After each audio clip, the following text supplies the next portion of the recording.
నమస్తే జయం న్యూస్ కి స్వాగతం. నేను ప్రియా.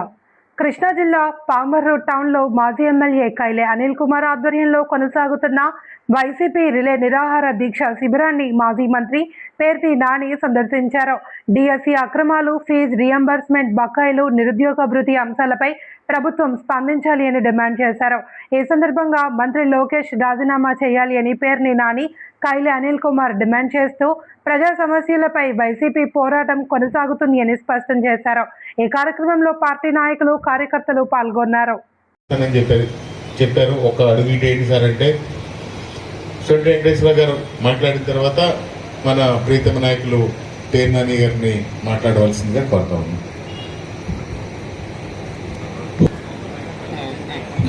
ఈరోజు మరి పామర్లో రెండు పార్టీ కుటుంబ సభ్యులందరికీ కూడా ముందుగా పేరు పేరున ధన్యవాదాలు తెలియజేస్తున్నాం. అనేక మంది నాయకులు, కార్యకర్తలు వేదిక మీద మా ధన్యవాదాలు తెలియజేస్తున్నాం. అదేవిధంగా మరి ఈ రోజున మన కృష్ణా జిల్లా మన వైఎస్ఆర్ కాంగ్రెస్ పార్టీ ఎంపీటీసీలు, మాజీ సర్పంచులు, జడ్పీటీసీలు, అదేవిధంగా వైఎస్ఆర్ కాంగ్రెస్ పార్టీ కుటుంబ సభ్యులందరికీ కూడా ధన్యవాదాలు తెలియజేస్తున్నాం.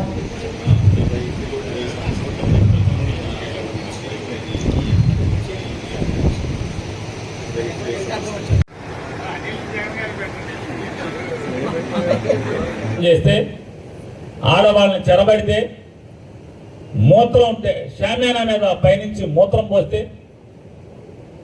మీరేమవుతారు? రాక్షసి జాతి కింద అవుతారు కదా. మీరందరూ తెలుగుదేశం వాళ్ళు ఏమనాలి? ఇప్పుడు మీరందరూ కూడా వాళ్ళ చుట్టాలే కదా. మరి రాక్షసుల చుట్టాల్లో కనపడుతున్నారు కదా. లేదా రాక్షసుల జాతి అంతరించిపోతే మళ్ళీ ఇక్కడ మీరు మీలాగా అవతరించారే మీరందరూ? ఈ పాపాలేంటి, తప్పుడు పనులేంటి? వైఎస్ఆర్ కాంగ్రెస్ పార్టీ తరఫున ఈ గంజాయి బ్యాచ్, బ్లేడ్ బ్యాచ్ని వాళ్ళని పంపిస్తున్నటువంటి నారా లోకేష్ నాయుడు, నారా చంద్రబాబు నాయుడు గారు కూడా హెచ్చరిక చేస్తున్నాం. మీరు మొత్తం పోసినంత మాత్రాన్ని టెంట్ పడేసి ఒక బ్రాహ్మణోత్తముని, మాజీ శాసనసభ్యుడిని మీరు అవమానం చేసినంత మాత్రాన, ఆయన చుట్టూ ఉన్న వాళ్ళందరినీ ఆడవాళ్ళని చెరబెట్టంత మాత్రాన ఎవరికి ధైర్యం తగ్గేది లేదు. ఇవాళ టెంట్ వేసి మళ్ళీ వాళ్ళు కూర్చొని మాట్లాడుతుంటే మళ్ళీ వెళ్ళి ఇవాళ బాగుంటావు మాకు చెప్తా, మళ్ళీ మళ్ళా తీస్తూ టెంట్ వేసాడు కదా, ఇల్లు ఒకసారి మళ్ళీ ఇల్లు ఎలాగలవా అని అడుగుతున్నాను. అలాగే ఇక్కడ కూడా ఇంకోటి కూడా చెప్తున్నాం. ఈ టీచర్ల ఉద్యోగాల్ని అమ్ముకున్నటువంటి, బజార్లో బేరానికి పెట్టి తెగనమ్మినటువంటి విద్యాశాఖ మంత్రి నారా లోకేష్ నాయుడు గారు రాజీనామాని వైఎస్ఆర్ కాంగ్రెస్ పార్టీ డిమాండ్ చేస్తుంది. అలాగే రాష్ట్ర ప్రభుత్వం వెంటనే దీని మీద సిబిఐకి విచారణకి కేంద్ర ప్రభుత్వాన్ని రిక్వెస్ట్ చేయాలని చెప్పని, క్యాబినెట్లో తీర్మానం చేసి పంపించాలని చెప్పని కూడా డిమాండ్ చేస్తూ ఈ పాపాలని ఖచ్చితంగా చివరి వరకు మీరు అధికారంలోంచి కూలబడే వరకు కూడా మేము పోరాటం చేస్తూనే ఉంటాం.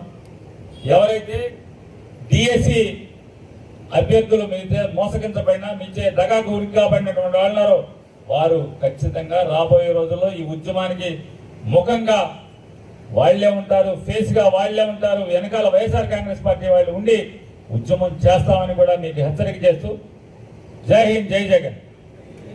కానీ వాళ్ళందరికీ నేను ఏం చెప్పదలుచుకున్నానంటే, 2 సంవత్సరాల నుంచి వ్యవస్థల్ని చెడగొట్టిన మీరు, మీకు ఈ వ్యవస్థల మీద ఏమి నమ్మకాన్ని పాలకులు కలగజేశారో అని చెప్పి నేను అడుగుతా ఉన్నా. ప్రతి వ్యవస్థలో కూడా మీ బాబు సొమ్మాయి ఈ రాష్ట్రం, మీ ఇష్టం వచ్చినట్టు చేయడానికి, ఏమైనా ఆస్తులు పంచుకోవడానికి, పోస్టులు పంచుకోవడానికి, ఇసుక పంచుకున్నట్ట, మట్టి పంచుకున్నట్ట, డాక్టర్ సమాజాన్ని తీర్చిదిద్దాల్సినటువంటి, లేదా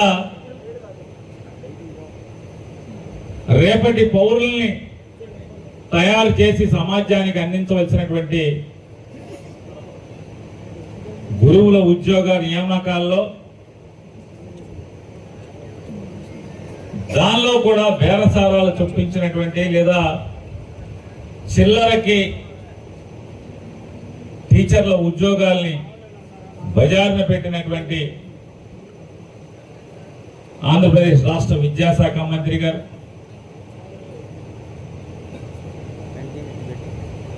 ఇందాక మన మాజీ శాసనసభ్యులు చెప్పారు, కృష్ణానదిలో ఇసుక అమ్ముకున్నారు, బాధపడింది లేదు. గ్రామాల్లో మట్టి అమ్ముకున్నారు, బాధ లేదు.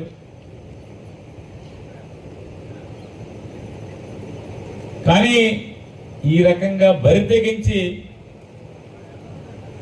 సమాజాన్ని చెరబట్టినట్టుగా టీచర్ల ఉద్యోగాల్ని బేరానికి పెట్టిన పరిస్థితి అయితే ఇంకా వీళ్ళని సహించే పరిస్థితి ఈరోజు రాష్ట్ర ప్రజలెవరికి కూడా లేనటువంటి పరిస్థితి. టీచర్ల ఉద్యోగాల్ని నడి బజార్లో అమ్మకం వస్తువుగా పెట్టినటువంటి ఈ ప్రభుత్వం తీసుకున్నటువంటి లేదా ఉద్యోగాలు ఇచ్చినటువంటి దౌర్భాగ్య పరిస్థితిని నిరసిస్తూ తక్షణమే సిబిఐ ఎంక్వైరీ చేయాలి దీని మీద. అలాగే దీనికి బాధ్యుడైనటువంటి ఆంధ్రప్రదేశ్ రాష్ట్ర విద్యాశాఖ మంత్రి నారా లోకేష్ గారు రాజీనామా చేయాలని చెప్పని డిమాండ్తో రాష్ట్ర వ్యాప్తంగా జరుగుతున్నటువంటి ఉద్యమంలో భాగంగా ఈ రోజున ఇక్కడ తోట్లవల్లూరు మండలానికి సంబంధించినటువంటి పామరు తోట్లవల్లూరు మండలానికి సంబంధించినటువంటి సమాజ హితం కోరేవారు, అలాగే యువకులు మరియు వైఎస్ఆర్ కాంగ్రెస్ పార్టీ నాయకులు, కార్యకర్తలు అందరూ కూడా ఈ రోజున 24 గంటల సత్యాగ్రహాన్ని, ఆ దీక్షని స్వీకరించి ఈరోజు కూర్చున్నారు. నిన్నటి నుంచి జరుగుతున్నటువంటి ఈ దీక్షల మీద కొంతమంది పెద్దలు మాట్లాడుతున్నారంట. 3,30,000 మంది పరీక్షలు రాశారు. సరే, మేము అమ్ముకుంటే అమ్ముకున్నాం, ఓ 2,000 3,000 అమ్ముకున్నాం, మిగతా 12,000 13,000 బాగానే ఇచ్చాం కదా. ఈ 3,000 పోస్టులు అమ్ముకుంటే వీళ్ళకి నొప్పి ఎందుకు? టీచర్లు 3 లక్షల మందికి నొప్పి కలగాలి కానీ వీళ్ళకి ఎందుకు నొప్పి అని చెప్పని మాట్లాడుతున్నారు. నొప్పి కలిగిన పరీక్ష రాసిన డిఎస్సి అభ్యర్థులు లేరని మాట్లాడుతున్నారు. ఖచ్చితంగా మీ అందరి నోళ్లు మూయించే రోజు,